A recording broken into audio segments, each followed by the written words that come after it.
तो स्वागत करते हैं एक बार फिर से आपके अपने भाई के YouTube channel IAS my target पे। तो दोस्तों आप लोगों को बता दें कि आज जो है 28 तारीख है। जैसा कि आप लोगों को कम्युनिटी पोस्ट पे लगभग 20 तारीख को ही पोस्ट कर दिए थे कि लगभग 28 तारीख को जो है हम लाइव आएंगे आप लोगों से बातचीत करने के लिए। तो इसमें जो भी आप लोगों ने प्रश्न किए हैं उनका आंसर जरूर आज हम लाइव में देंगे, लेकिन उससे पहले हम सोचे क्यों ना अपना वीडियो कवर कर लिया जाए, ठीक ना। तो ये आज नहीं छोड़ पाएंगे क्योंकि अभी हम लाइव आएंगे तो उस टाइम हम एडिटिंग नहीं कर पाएंगे। तो एडिटिंग करेंगे तभी तो आप लोगों के लिए यूट्यूब पे छोड़ेंगे, ठीक ना। तो इस दृष्टि से देखिए, तो अभी जो वीडियो रिकॉर्ड कर रहे हैं ये आपका कल अपलोड हो जाएंगे, यानी कि कल आपको देखने को ये प्रश्न मिलेंगे, ठीक ना। तो आज हम लाइव आएंगे तो लाइव में सारा डाउट यानी कि आप लोगों से बातचीत करने के लिए आएंगे, ठीक है। तो किस तरह से समय मैनेजमेंट किया वो हम ही जानते हैं, ठीक है ना। तो चलिए पहले इनको मात्र मेरे पास 30 मिनट है, यानी कि 8:30 बजे हम वीडियो ऑन कर दे, रिकॉर्डिंग प्रारंभ है। पूरा 9 बजे तक में जो है वीडियो को कंप्लीट करना है, ठीक है। तो इसलिए एडिटिंग करके जो है ये वीडियो कब कितना मिनट का बनता है ये तो अभी हम निर्णय नहीं ले सकते क्योंकि अभी हम प्रारंभ ही किए हैं, ठीक है। तो लगभग ये जो अभी पेपर को सॉल्व कर रहे हैं ये सिविल सर्विस 2025 जो अब की बार जो प्रश्न पूछे हैं यूपीएससी ने पीडी में, तो जीएस को हम सॉल्व कर रहे हैं जिसमें कि हम 10 प्रश्नों का आंसर दे दिए हैं। तो इनका देखिए ऑफिशियल आंसर अभी जारी नहीं किए हैं, तो हम अपना प्रयास कर रहे हैं, मतलब हम जितना भी स्टडी किए हैं अपने स्टडी के अनुकूल अपने नोट्स को देख करके जो है इनका आंसर तैयार करते हैं और आप लोगों के बीच वीडियो के माध्यम से पहुंचाते हैं। तो देखिए आज हम बात करेंगे प्रश्न संख्या 11 से लेकर के आगे, ठीक है। तो प्रश्न संख्या 11 से आगे चलेंगे जिसमें कि आपको बताए थे कि हम जीरोक्स कम में निकाले थे, तो आज हम कम्प्लीटली जीरोक्स पूरा तो नहीं निकलवा पाए लेकिन कम से कम लगभग निकाल लिए हैं।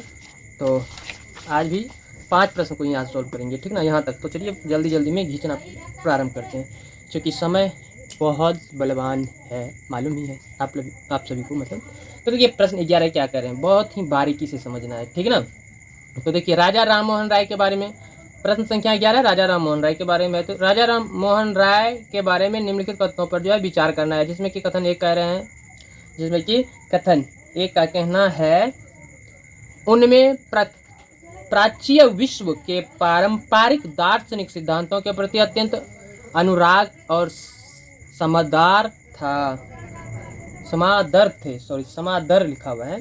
तो देखिए कथन ये कह रहे हैं कि उनमें जो है प्राच्य विश्व की पारंपरिक दार्शनिक सिद्धांतों के प्रति अत्यंत अनुराग और समादर था, ठीक है। ये बिल्कुल सही बात है, ठीक ना, ये बिल्कुल सही बात है। दूसरा कथन कह रहे हैं उनकी कामना थी कि उनके देशवासियों तर्कसंगत और वैज्ञानिक दृष्टिकोण तथा सभी पुरुषों और महिलाओं की मानवीय गरिमा और सामाजिक समता के सिद्धांत को माने, ये भी सही बात है। तो देखिए राजा राम मोहन की बात करें तो राजा राम मोहन राय पाश्चात्य दार्शनिक सिद्धांतों का सम्मान करते थे और साथ ही तर्क संगत वैज्ञानिक दृष्टिकोण, मानवीय गरिमा और सामाजिक समानता के समर्थक भी थे। तो यहाँ पे इस दृष्टि से ये दोनों कथन जो है हमको सही देखने को मिल रहे हैं। तो यदि दोनों कथन सही है तो अब आंसर खोजते हैं यहाँ से। तो केवल एक तो नहीं होंगे, दो, एक और दो दोनों है, ऑप्शन सी इनका सही जवाब हो जाएंगे। क्लियर है। उसी प्रकार से प्रश्न संख्या 12, प्रश्न 12 देखिए क्या कह रहे हैं। प्रश्न 12 कह रहे हैं कि असहयोग कार्यक्रम के बारे में निम्नलिखित विषयों पर विचार करना है। तो असहयोग के बारे में पूछे। तो देखिए पहला कथन कह रहे हैं न्यायालयों और विदेशी वस्त्र का बहिष्कार, बिल्कुल सही बात है। आंदोलन जब प्रारंभ किया था तो इन सभी विदेशी वस्त्रों जो भी काम मतलब जो भी चीज़ थे विदेशी को त्याग करना था, ठीक ना, तो उनका बहिष्कार करना, तो ये बिल्कुल सही हो गया। अहिंसा का कठोर अनुपालन, बिल्कुल ये सत्य बात है। उपाधियों और सम्मानों का उनका सार्वजनिक उपयोग ना करते हुए प्रतिधारण, ये देखिए यहाँ प्रतिधारण नहीं त्याग, यदि त्याग देते तो ये भी सही होते थे, लेकिन प्रतिधारण यहाँ दे दिया है, इस वजह से ये गलत हो गया, नहीं तो ये भी बिल्कुल सही था, ठीक ना। यहाँ प्रतिधारण नहीं देते तो ये सही होते। और चौथा कह रहे हैं विवादों के निपटारे के लिए पंचायतों की स्थापना, हाँ बिल्कुल ये सही बात है। तो देखिए असहयोग आंदोलन में जो है न्यायालयों और विदेशी वस्त्र का बहिष्कार, अहिंसा का कठोर अनुपालन और विवादों के निपटारे के लिए पंचायतों की स्थापना शामिल थी, लेकिन उपाधियों और सम्मानों का त्याग करना था, ना कि सार्वजनिक उपयोग ना करते हुए प्रतिधारण, ठीक ना। तो यहाँ प्रतिधारण ही कह रहे थे, इसी वजह से ये गलत हो गया। तो इसीलिए अब हम देखें तो यहाँ पे 1 2 3, तो 3 पूरा सही है और तीसरा कथन गलत है। 3 को सही और तीसरा कथन जो है क्या है, गलत है। तो अब यहाँ से अंदाजा लगा लीजिए कौन सा सही होंगे। तो देखिए केवल 1 2 3, केवल 3 सही है, ऑप्शन सी। क्लियर है। अब प्रश्न संख्या 13, तो देखिए प्रश्न संख्या 13 क्या कह रहे हैं। प्रश्न संख्या 13 कह रहे हैं कि सिंचाई में काम आने वाला अरघट्टा नामक उपकरण क्या थे। अरघट्टा नामक जो है उपकरण क्या थे, इन चीज़ों के बारे में बोल रहे हैं। तो सबसे पहले अरघट्टा शब्द को जानते हैं। तो अरघट्टा या इसे अरहट, जिसे आमतौर पर जो है रहट या पर्शियन व्हील भी कहा जाता है। तो पर्शियन व्हील एक तरह के जो कुआं से पानी निकालते हैं ना, तो कहा जाता है कि प्राचीन और मध्यकालीन भारत में सिंचाई, खेती बाड़ी में जो सिंचाई करते हैं, तो सिंचाई के लिए इस्तेमाल किए जाने वाला एक यांत्रिक उपकरण था। तो इसकी मुख्य विशेषता एक बड़ा पहिया, यानी कि पहिया गाँव देहात में जो चक्का कहते हैं, तो चक्का होती थी। तो इस पहिए के बाहरी किनारों, यानी कि धाराओं जो है, धाराओं पर छोटे छोटे मिट्टी के पात्र या बाल्टियां बांधी होती थी।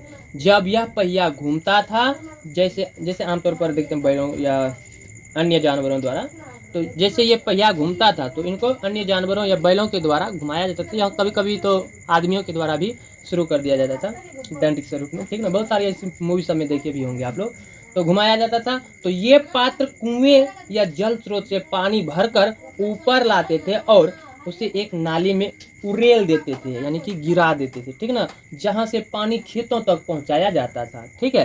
तो इसीलिए अब इसके बारे में जान गए, तो अब ऑप्शन पे विचार करते हैं। तो एक घिरनी पुली से खींचा जाने वाला चमड़े का, देखिए चमड़े का बना पानी का थैला नहीं था, ठीक ना, ये गलत हो गया।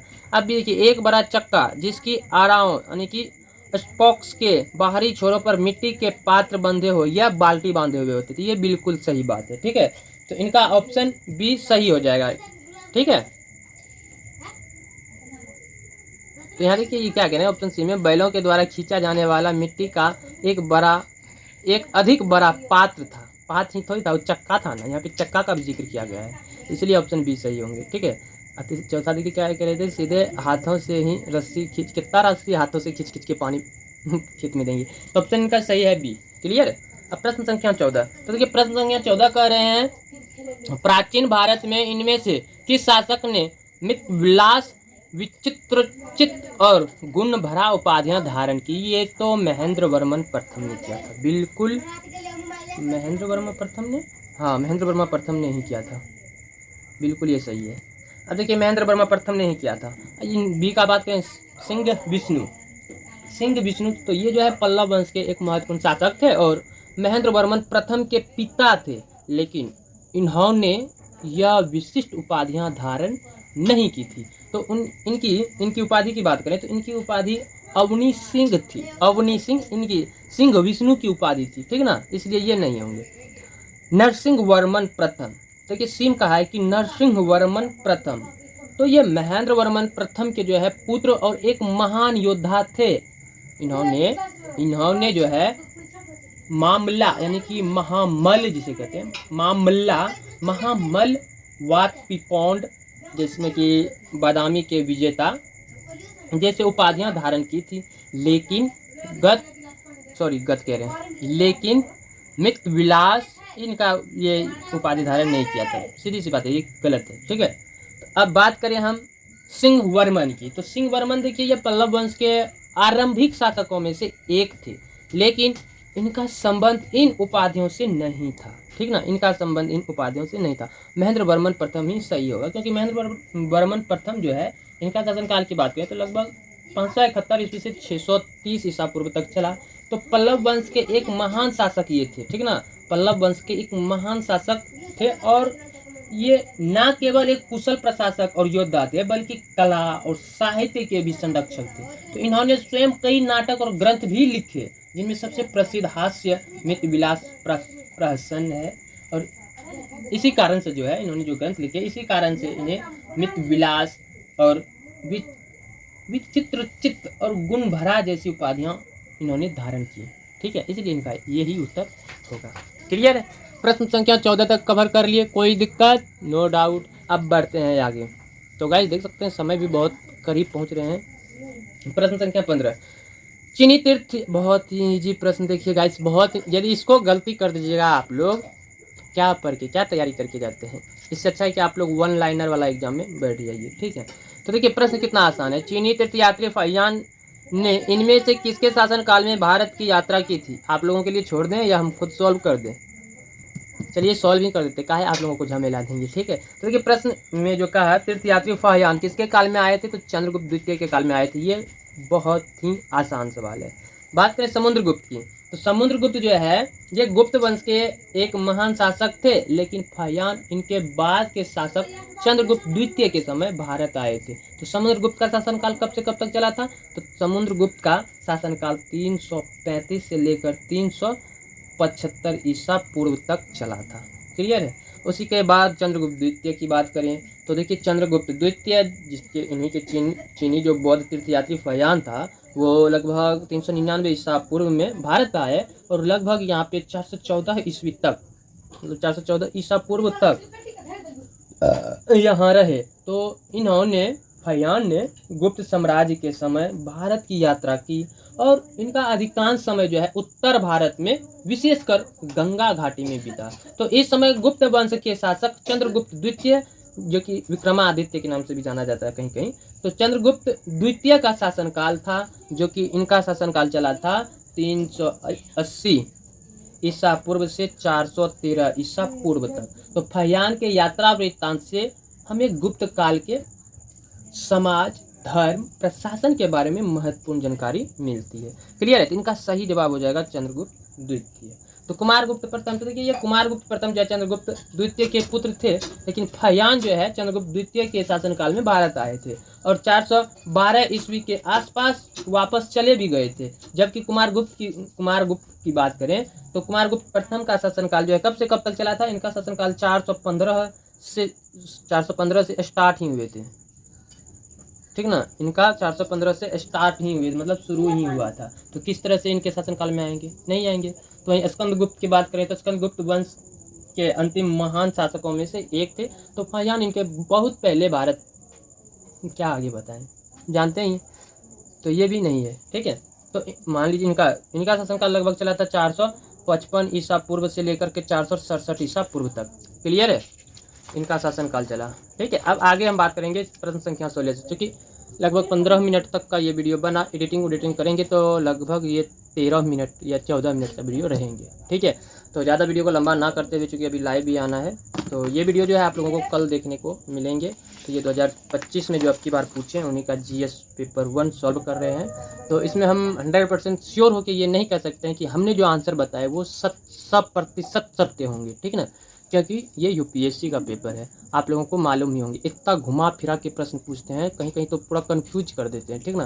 तो इसलिए आप अपना भी थोड़ा तर्क वितर्क कीजिए, उसके बाद निर्णय लीजिए, ठीक ना।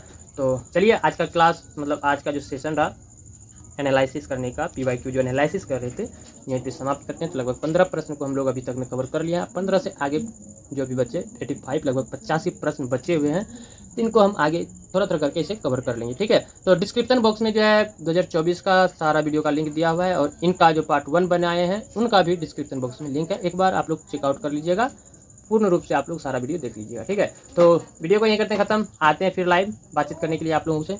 तो फिलहाल के लिए बाय बाय, जय हिंद, love you, bye, good night.